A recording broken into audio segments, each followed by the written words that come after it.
Thank you for joining us for this lunchtime news broadcast where we catch up on the news making headlines across Namibia and expanding to the rest of the continent and the globe. In the news today, 4-day Erongo annual career fair concludes.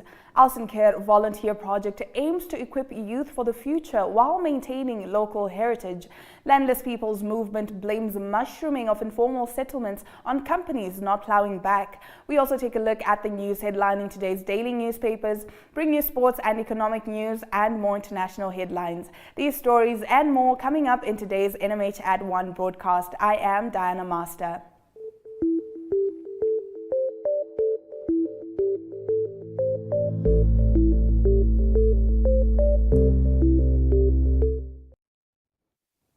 In today's midday news update, some good news from this weekend's Africa Magic Viewers' Choice Awards. Namibian film Hydarab won the award for Best Movie in Southern Africa at the awards in Lagos, Nigeria. Namibia's film industry celebrates this achievement. In other news, Namibia Protection Services guard Saki Angula says the company's guards are currently on strike and are demanding between a $30 Namibian and $100 Namibian salary increase per hour, failure of which to find common ground will see the company's guards remain on strike for an indefinite period. Let's have a look at this video by Okhone Hlage.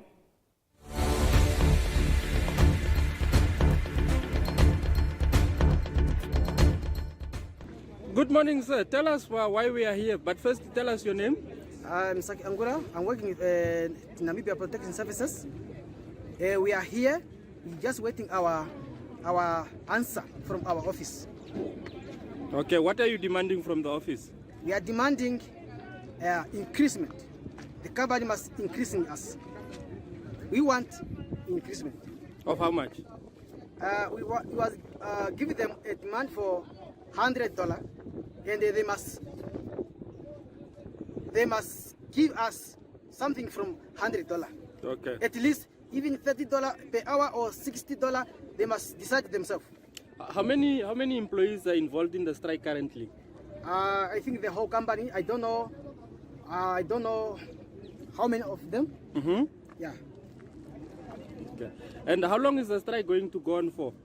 If they are not giving us the right answer, yeah, even a week or month, we can stand here. They must not afraid to us to come to us to give us the answer. They must come to us. Okay.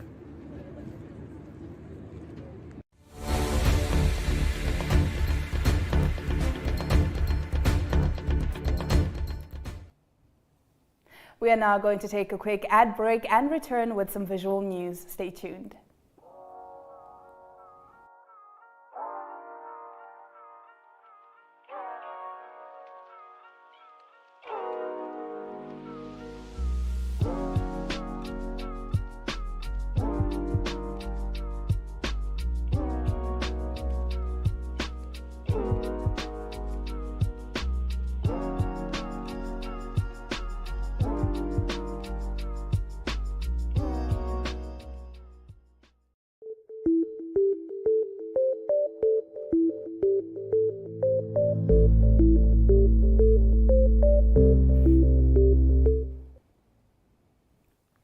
Welcome back. Getting into today's visual news clips. Starting off, the 4-day Erongo annual career fair, which recently concluded at the Mundesa Multipurpose Center, attracted over 2,000 learners from various high schools in the Erongo region and over 20 exhibitors from different organizations and institutions. Micheline Nawatises was there. Let's take a look.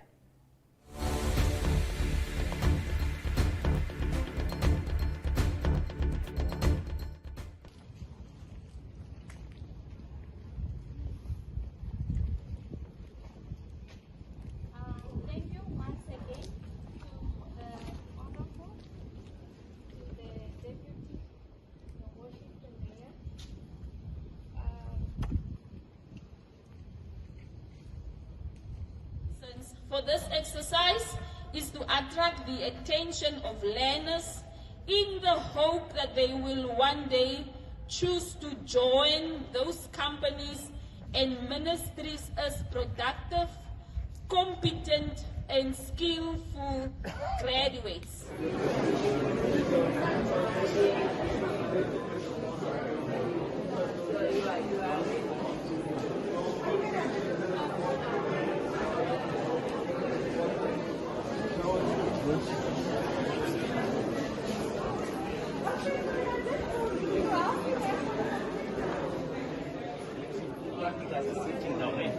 if you do that, see what it does.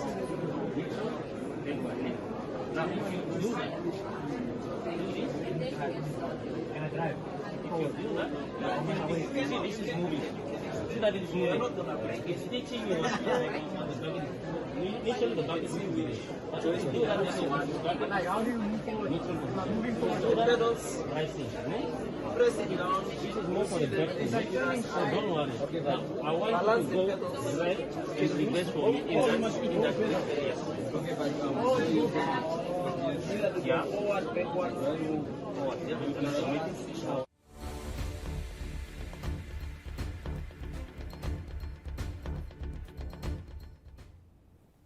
Now, Principal of the Aussenkehr Primary School, Susanna Kadikwa, spoke to Monique Adams about the Aussenkehr Volunteer Project in collaboration with the German government that aims to equip the youth of the settlement for the future while maintaining local heritage. Let's take a look.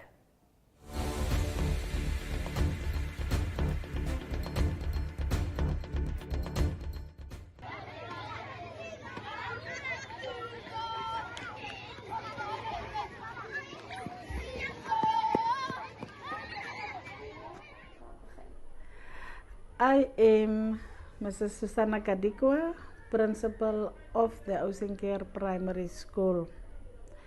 We are running a project since 2019 and it is the Aussenkehr Volunteer Project. This social educational commitment was initiated and carried out by the German Foundation, Kindervorden Zukunftsstiftung, and the Directorate of Education, Arts and Culture in the Garas Regional Council.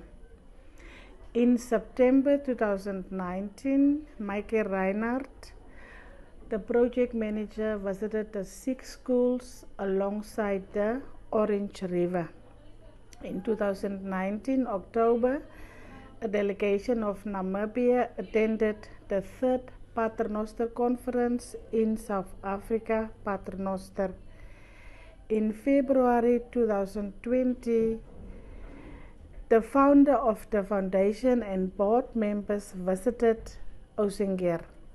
After consultations, negotiations and planning, it was decided that they will start the project at the Aussenkehr Primary School, and we received our first team of volunteers in October 2020.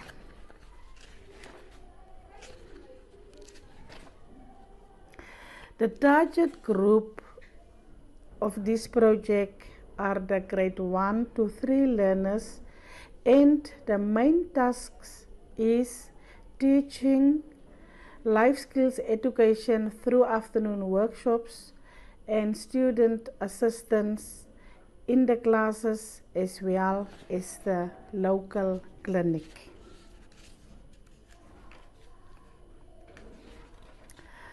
The effects of the volunteer work on the children, teachers and volunteers. To start with, the learners. There is a definite improvement in learners' performance since the inception of this project. It also gives a radical healthy boost to self-confidence and self-esteem of the learners. Learners with special needs have been empowered through individual sessions or sessions in smaller groups. The project manager informed me that we still have to sign a memorandum of understanding, and they want it for 10 years. So we are now already in the 3rd year. And for you as the principal, how does that make you feel? It definitely gives me strength sometimes when I'm so tired, because the administration of this project is something on its own, but it gives me strength because there are a lot of possible future developments, which include the building of a media center, a library in the near future. and it's definitely something great. And anything further you would like to add or say? Yeah, there is definitely still room for growth, expansion, recommendations for future inquiry, as well as the strengthening of conversations. And towards the end of the year, we will have a qualitative as well as a quantitative measurement to carry out so that we can really see what's the impact of the project.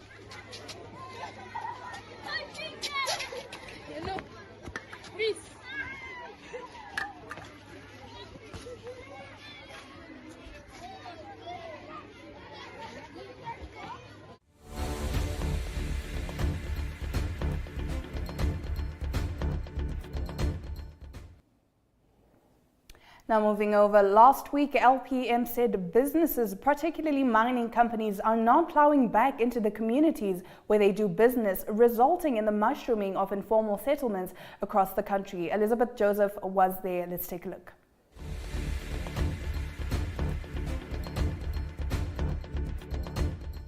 Landlessness.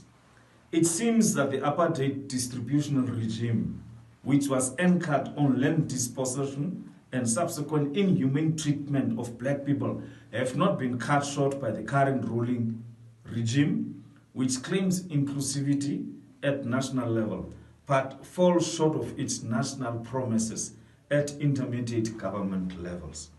We think all those issues of landlessness, poverty, job creation could have been rolled back in partnership with civil society movements and development partners if all powers were not concentrated in the hands of the ministers of urban and rural development and agriculture, water and land reform.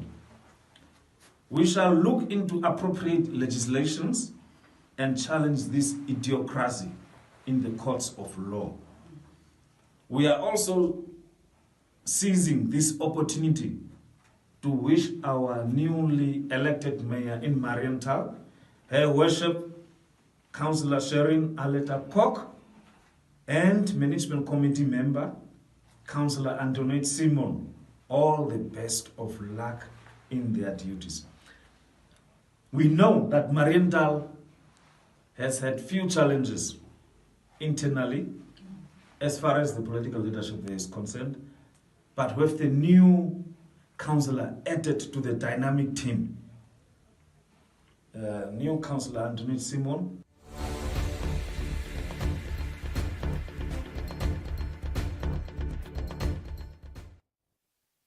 When we return, we'll be taking a sneak peek inside Namibia's daily print publications. But first, a quick ad break.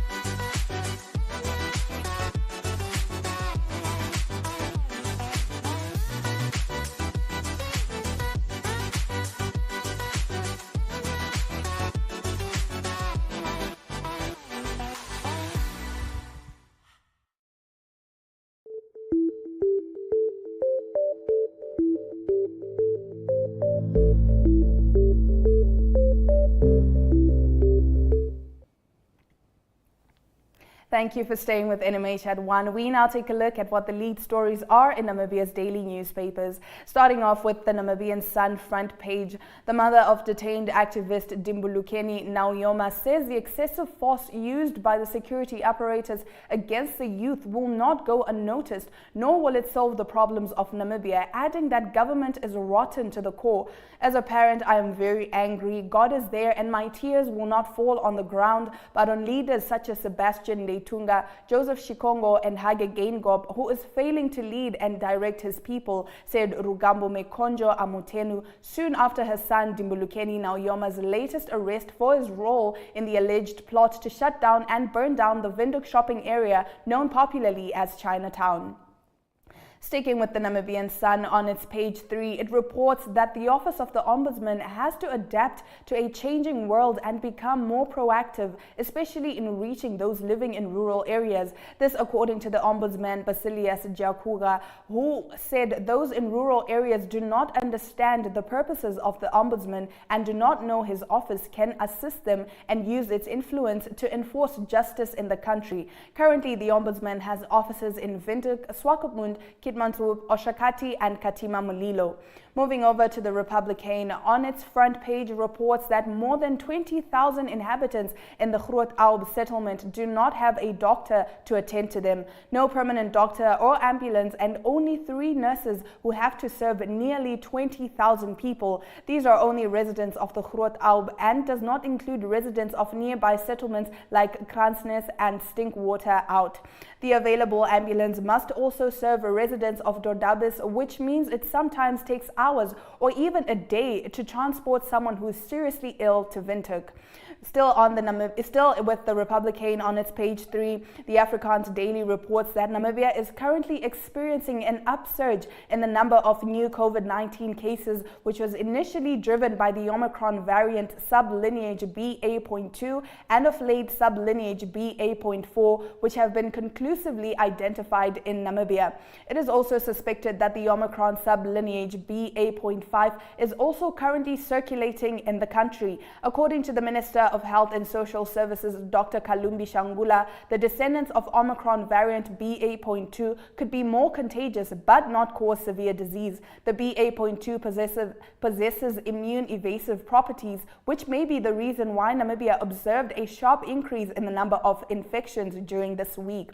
Now, moving over to Allgemeine Zeitung. On its front page, the AZ leads with the Chinatown incident that saw the political party NEFF clashing with the Namibian police. Altogether, 8 members of the Namibia Economic Freedom Front were taken into custody last Friday during demonstrations that saw the NEFF illegally shutting down the doors of Windhoek's Chinatown. Michael Amushelelo was one of the 8 arrestees. Nampol released 6 of the arrested parties on the same day. All 8 of these people will appear in court this morning. Now, still with AZ, on its page 3 today reports that the European Union has entered into a twinning project with Namibia. This concept sees EU member countries providing assistance to African countries in an effort to allow Africa to learn from European experiences on all types of governmental levels. Namibia is fortunate in now being a twin to the EU and have Germany and Norway promoting Namibian trade integration by improving Namibian standards as defined by the Namibian Standards Institution. The idea is to have more and more Namibian products meeting the requirements of the international markets too. We're now going to take a quick ad break and return with more newspaper stories. Stay tuned. Adam Tas is coming to Windhoek to help build a brighter future for education. Join us at the Sounds of Caring concert at Windhoek High School Vegkop on 20 and 21 May, where he will be performing with Von Arends and Rian Smith. Tickets cost $200 Namibian and are available via eticket.my.na. All proceeds go towards the African Child Development Trust.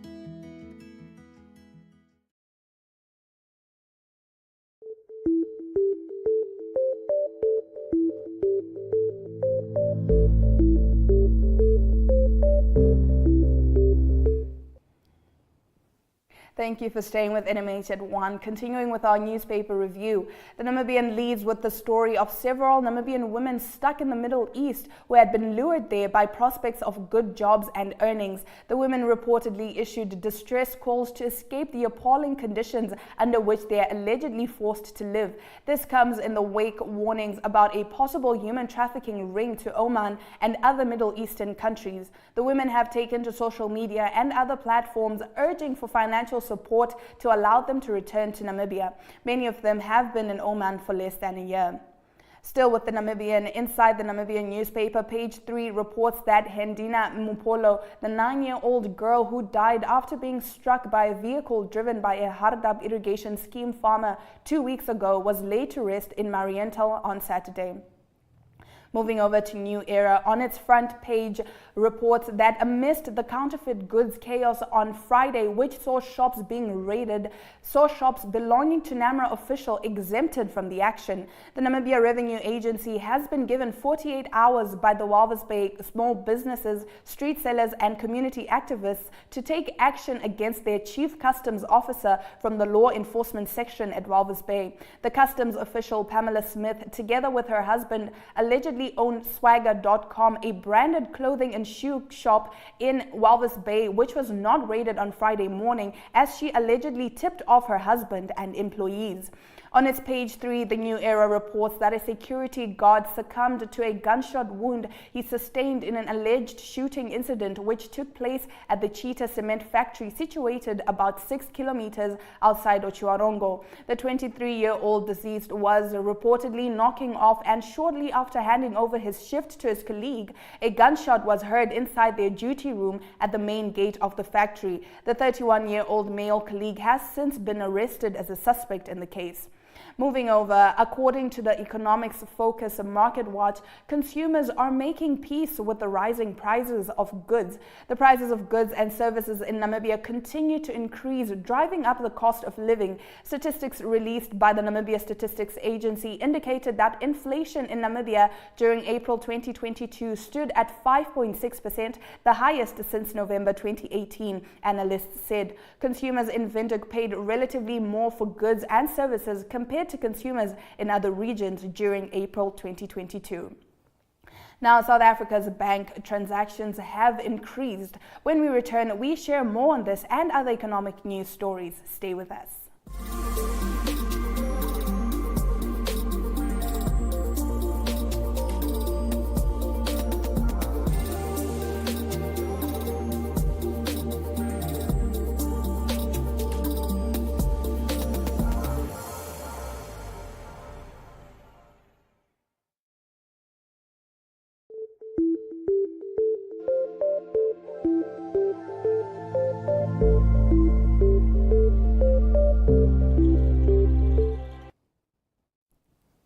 Welcome back. Heading into our economic news. Leading in our economic news segment, neighboring South Africa's bank transactions have seen an increase. A gauge measuring South African economic activity rose for a fourth month in April, even as record high commodity prices peaked and the worst flooding in almost 3 decades left more than 400 people dead, damaged businesses and halted operations at the nation's biggest port. The Bank Serve Africa Economic Transactions Index, which measures EFT-originated transactions, increased to 136.1 from a revised 135.2 in March, signaling the resilience of South African consumers and businesses, the automated clearinghouse said in a statement. While the slight increase suggests a steady start to the second quarter, looming headwinds may derail the economic momentum in the next few months, said Mike Schussler, chief economist at economist.co.za, which helped develop the barometer. South Africa's economic growth potential, which is allegedly being crimped by surging oil prices, frequent power cuts, and flood damage in the Eastern Cape and KwaZulu-Natal provinces, is also likely to face further strain from a slowdown in global output and demand for metals. Moving over, a total of 905 new vehicles were sold in April 2022, a 14.1% month-on-month contraction, but an increase of 19.9% year-on-year from the 755 vehicles sold in April 2022, according to IJG Securities. Year-to-date, 3,550 new vehicles have been sold, of which 1,841 were passenger vehicles, 1,491 were light commercial vehicles, and 218 were medium and heavy commercial vehicles.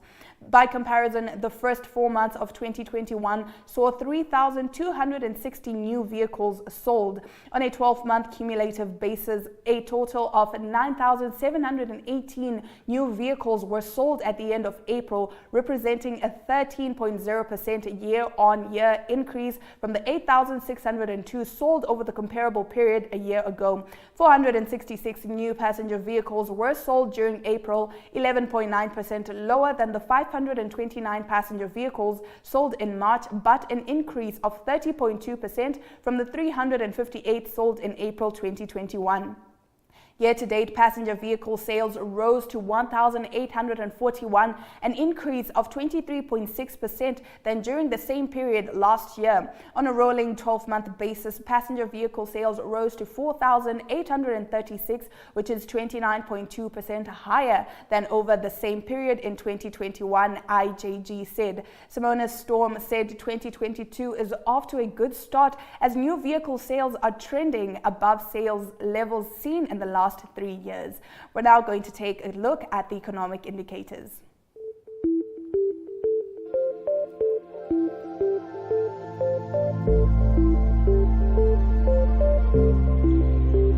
The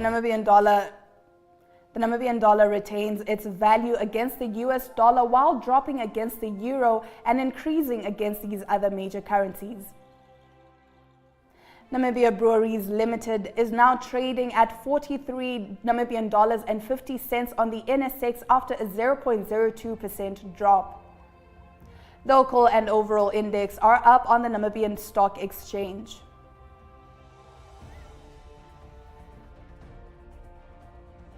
Brent crude oil is now trading at $111 and 22 cents per barrel, while these other major commodities dropped in value except for copper. Now, Rwanda wants Zimbabwe to extradite suspected genocide fugitives. Stick around for the full story after the break. Africa Good Morning is a current affairs program that brings you the latest from Southern Africa and beyond. News, economics, sport, weather, interviews, and so much more.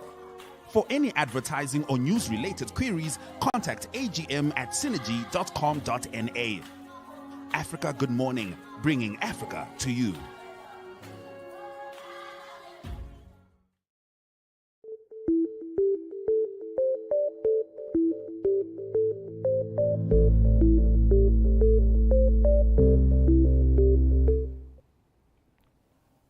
You're still watching NMH at 1. We now take a look at latest news in our neighboring countries and later on extend to the rest of the globe.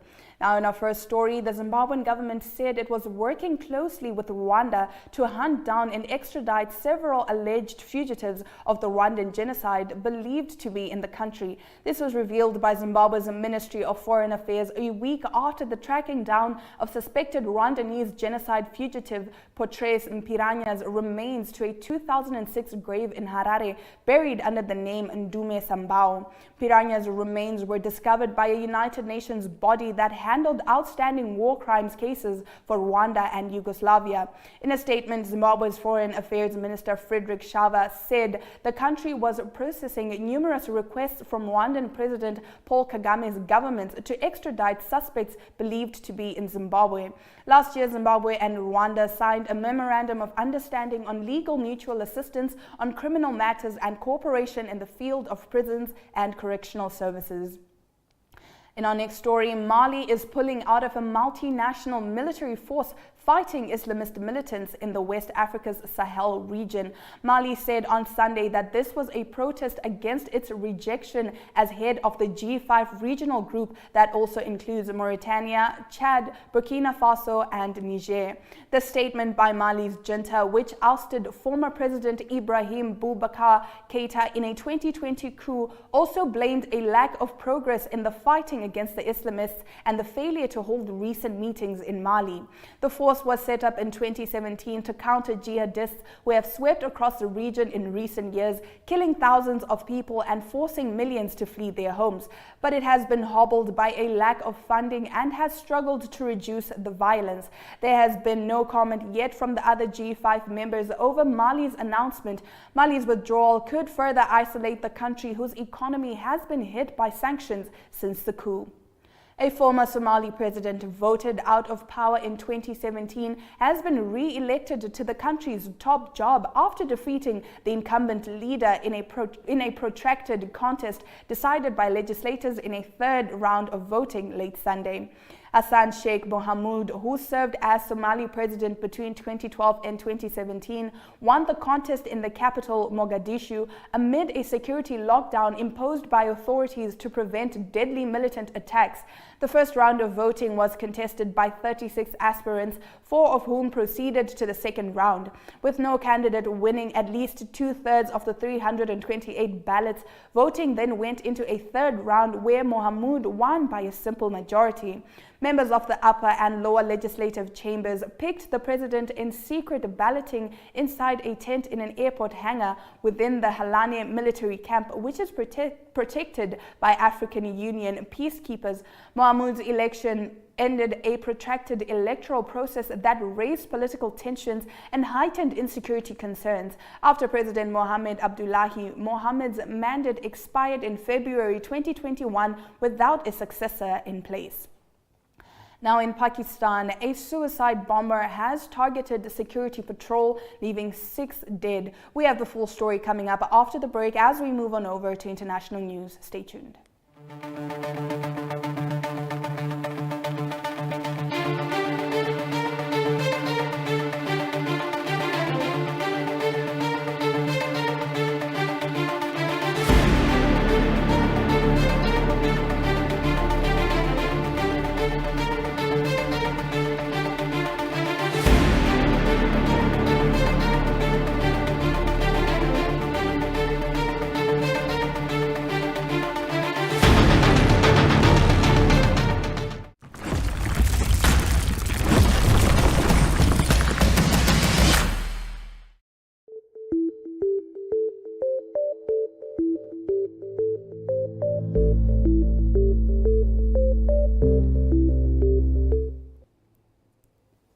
You're still watching NMH at 1. Let's take a look at our international stories. 3 soldiers and 3 children were killed in northwest Pakistan near the border with Afghanistan when an attacker detonated an explosive near a security forces vehicle, the military said in a statement. In a separate attack, a gunman shot dead 2 minority Sikhs in Pakistan's city of Peshawar, a police officer said. A Pakistan military statement on Sunday said a bomber triggered an explosives-laden vest near a vehicle on security patrol in a village near the town of Mir Ali in the tribal district of North Waziristan. The blast instantly killed 2 soldiers in the vehicle and wounded another. 3 children playing alongside the road were also critically wounded. All of the wounded were rushed to hospital in a helicopter, but none survived, the statement said. There was no immediate claim of responsibility for the attack. Also on Sunday, police officer Ejaz Khan told Associated Press that gunmen riding on a motorcycle opened fire on 2 members of the minority Sikh community in a bazaar in the Peshawar suburb of Sarband. The officer said the victims were shot multiple times as they were setting up their spice shop in the Bata Tal Bazaar. The attackers fled the scene and there was no immediate claim of responsibility. Police are investigating, but Khan said it appeared the 2 Sikhs were targeted mainly because of their ethnicity. 1 person was left dead and 4 others in critical condition after a shooting at a church near Los Angeles, law enforcement said on Sunday, just 1 day after a gunman killed 10 people at a grocery store in New York State. Shortly before 1:30 p.m., parishioners were attending a banquet following a morning service at Geneva Presbyterian Church when the gunman began his rampage, authorities said. There were 30 to 40 people inside the building in Laguna Woods, about 45 miles southeast of Los Angeles. A man opened fire during a lunch reception at a Southern California church, killing 1 person and wounding 5 senior citizens before a pastor hit the gunman on the head with a chair and parishioners hog-tied him with electrical cords. The churchgoers detained the shooter and hog-tied his legs with an extension cord and confiscated at least 2 weapons before officers arrived at the scene to apprehend and arrest him, Orange County Undersheriff Jeff Hallock told a press conference. 1 person is confirmed deceased at the scene, Hallock said. 4 others are critical and 1 other victim sustained minor injuries. Mass shootings have become shockingly common in the United States, where past efforts at tightening the nation's gun laws have generally fallen short in the face of the nation's powerful firearms lobby, even after horrific massacres. Attempts to have Namibian football resurrected have been bolstered after the Confederations of African Football President Patrice Motsepe's visit to Namibia. We'll delve more into this after this quick break.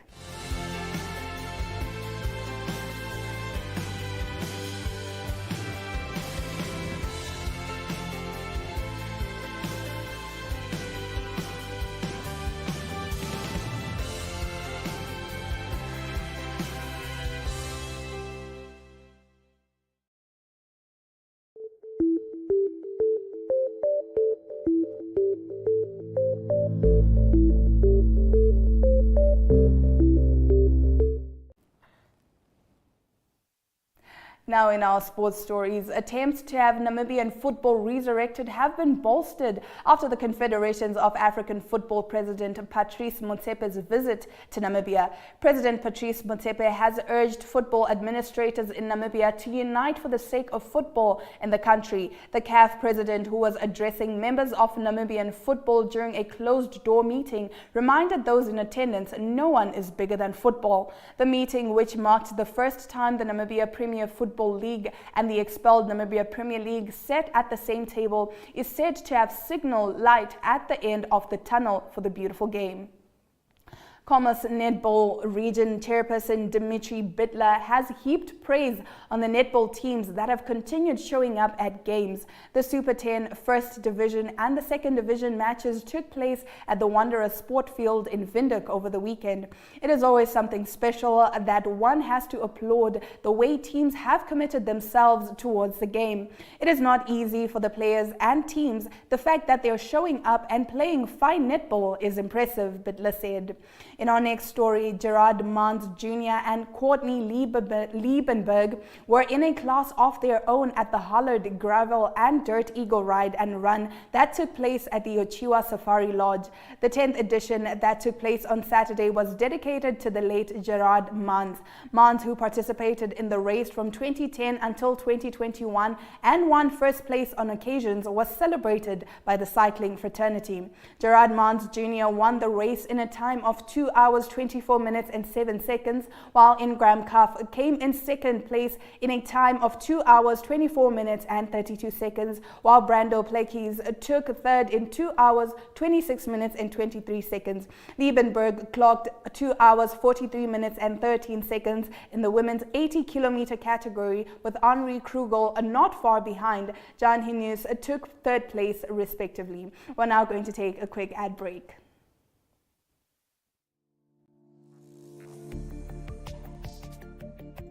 In Business 7, you get news on current economic, financial, and business matters in Namibia. The weekly show features interviews with experts and in-depth analysis of burning issues in a way that caters for ordinary Namibians and business connoisseurs alike. We crunch the numbers that matter, decipher statistics that shape Namibian lives, discuss smart money, and explore the impact of global development locally. Money makes the world go round, so catch us on NTV, oneup2.com, and the Facebook platforms of the Namibian Sun, Republikane, Algemeine Zeitung, and Namibia Media Holdings. For news-related or advertising queries, please contact B7 at synergy.com.na.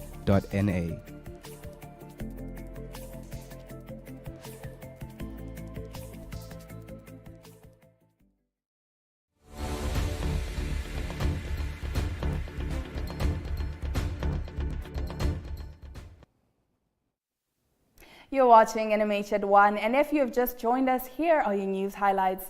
Namibia Protection Services guard Saki Angula this morning said that the company's guards are currently on strike and are demanding between a $30 Namibian and $100 Namibian salary increase per hour, failure of which to find common ground will see the company's guards remain on strike for an indefinite period. The Zimbabwean government said it was working closely with Rwanda to hunt down and extradite several alleged fugitives of the Rwandan genocide believed to be in the country. This was revealed by Zimbabwe's Ministry of Foreign Affairs a week after the tracking down of suspected Rwandanese genocide fugitive Patrice Mpiranya's remains to a 2006 grave in Harare, buried under the name Ndume Sambao.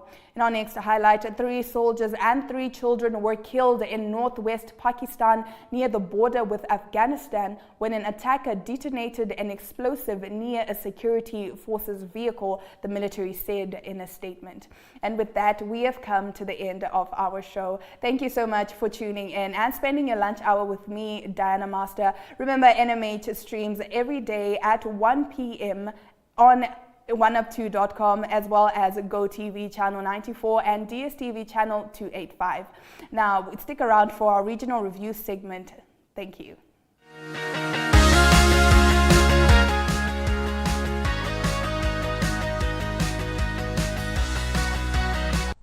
Good morning, viewers. Welcome to another episode of Regional Review. I'll be your host, Tuemo Haidula, and I'm coming to you live from Oshana region. Please do stay tuned with the exciting lineup of news that we have for you on this Monday morning.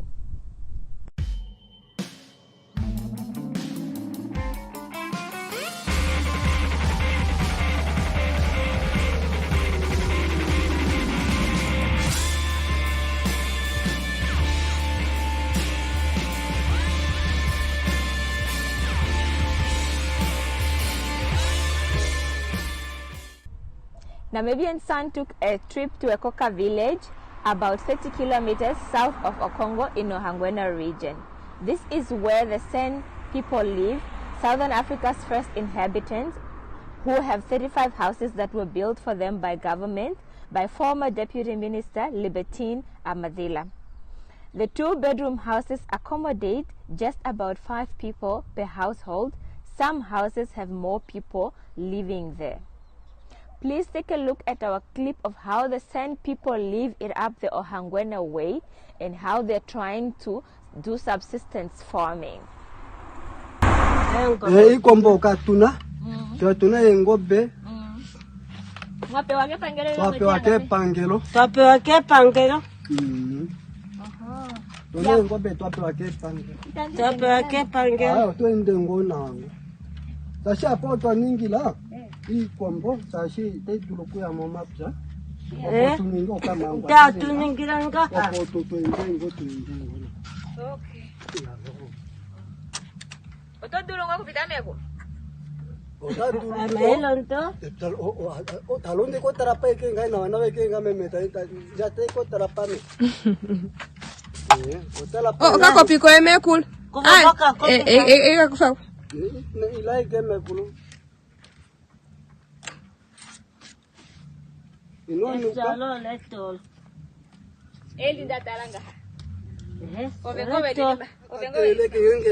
Otambili. Ino nambelo nenapa ya kushengo. Anambelo betu vaja kokule. Tatale shituri. Tatale shituri. Wote tukufano mudu wetu. Mola bona wat. Aya tulingo kwi. Natango natweninga potanga tala ole nendu dajinya opotweninga. Yeshi mwe yapo nana mwajabe. Okumwaja amonda jako ainenge na yakamba kana ndenga. Ushiro wena. Ani. Amamdale lo am dajama dadala mokongo. Mokongo. Ami dala ne mokongo mo spandro sikuru sa Kongo. Yeah. Dadala no kanta. Ko dulinga dala mokongo helina hamano. Amonda dalo la mokongo. Dula yo monda dala mokongo. 76 Ndadela konta. O dula ndadela mokongo. Amdongilo ashweda. Ko yako ngali. Amandako tatu mwaka heliki. Ngatumwa. Yeah. Tasiapa esi te amomu seveno te tuamo. Tieke kongeleka. Kucha setue mongo mekoka. Opo no bakulu no betu baninge kucha opo tu ukokole pchali shelinga ngekokali shelinga shinga ko mapcha nga shingali twakufa twajama mfitu Tazama fitu se. Okwali hankaleike tan kaka muno mumbo kanasha nande. Aye kwe atukalasi ke turi monfito. Monfito atu tuleke momombo nyangu utwali. Ya omatari. Ilo ashota tambili. Oso omatari. Undu babe ya watuanga monfito. Onshomi ni onareta chine kucha. Jeimo ndetamu ya kekoka. Sema monfito ndetamu ya kekoka. Wapo wako kole watu kwa apune de twashene fimbolina tudalona de tutakokola de takokola na vai na dal nale ngo fimbolina tudalona Taya taveanoku taviane hapa na adishinga hapa eshineve hapa ongaloka kwa lineili na waile pangelo shikele mwetele komumbu ongale kulinawa kuilinawa kulelinawa owailinawa Peife, ishawa tale umwangalo mwale umunalende totale umu. Sasingo tala akrono. Oh, ongala yavo Evelina. Opene lundulo ko pefe nga shongalo nya tolina ngale. Haina hiyo pefe nga tulina. Evelina. Gashingo tununu upomba betu abili hapa. Atutikike momombo etu tuditombili. Si tu le fais tuer à l'ikend donc atukate komeva o shimashi watu apandule pangolo situlo ngile longewa na wanawe kenga tapandula nendu da ngashingao tune ngulu pefenga no lusheno molili no ngashingao malusheno mwele o tapandula tapandule pangero tashitendu da deni yandilandi fa amondalombo la bativa mwala ndipapo mivelo davo Aye, vamos chapo. Mamona ponale un talante para pomi verba. Aye, pero vamos. Chapo vamos mbila camping. Pero vamos.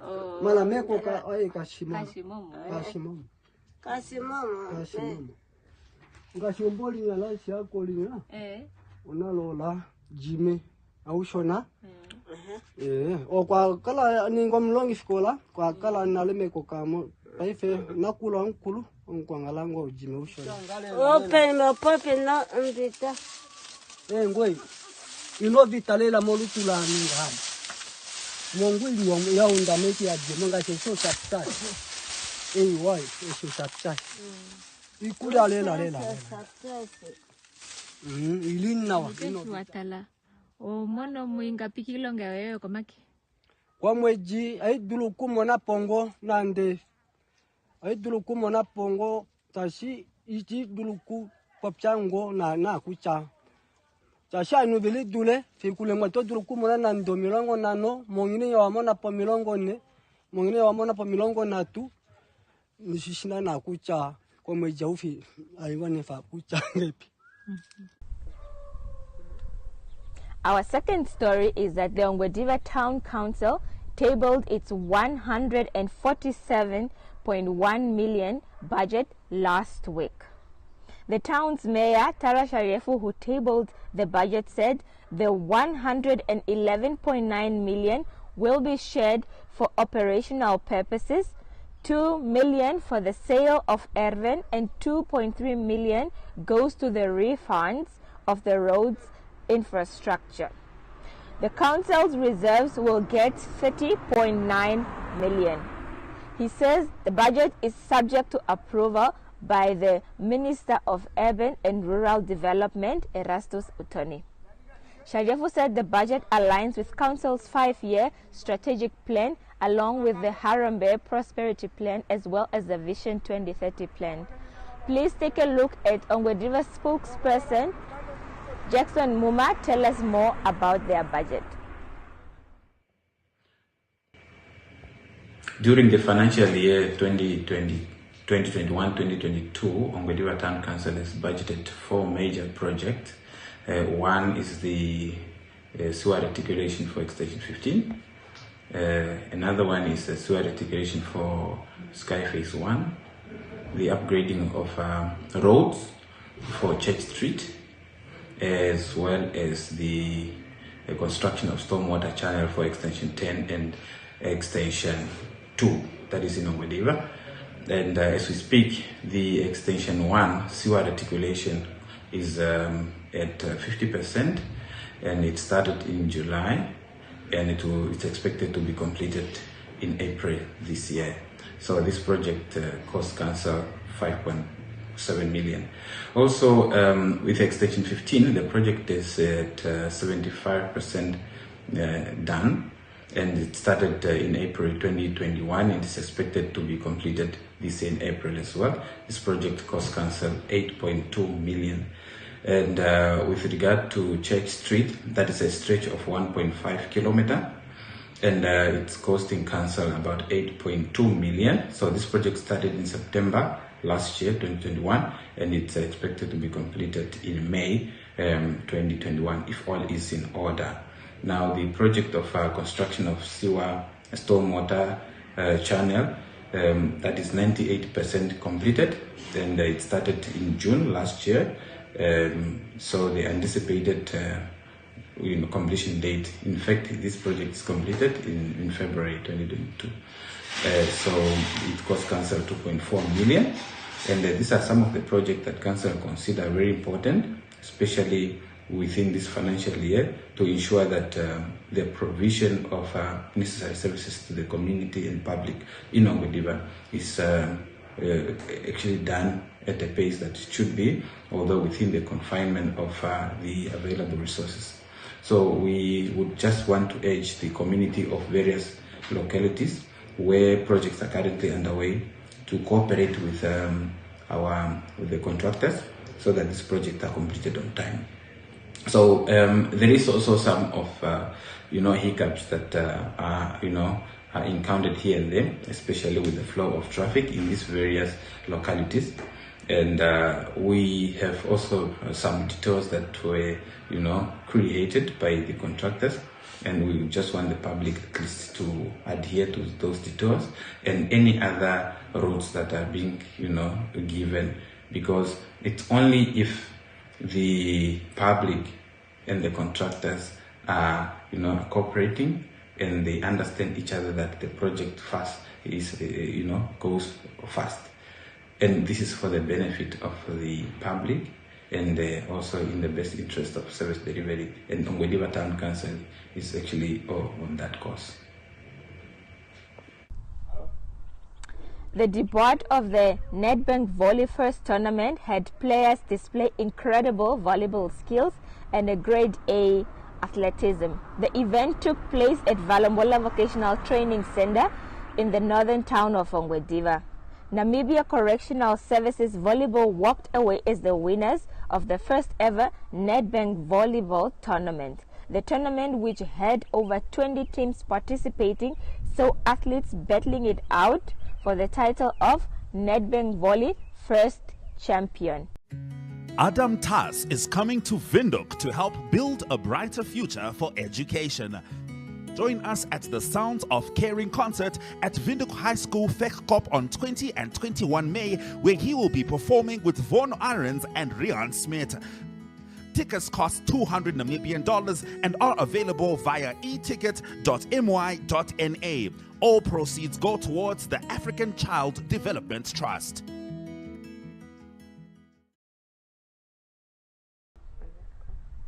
This is all the news we had for you today. From me, Tuemo Haidula, and the rest of the NMH crew, it's goodbye. My colleague Tunohole Mungoba will join you on Friday for the regional review highlights. Thank you so much for staying tuned, and please let us know if you have any news tips. Do email us at tuemo@namibiansun.com.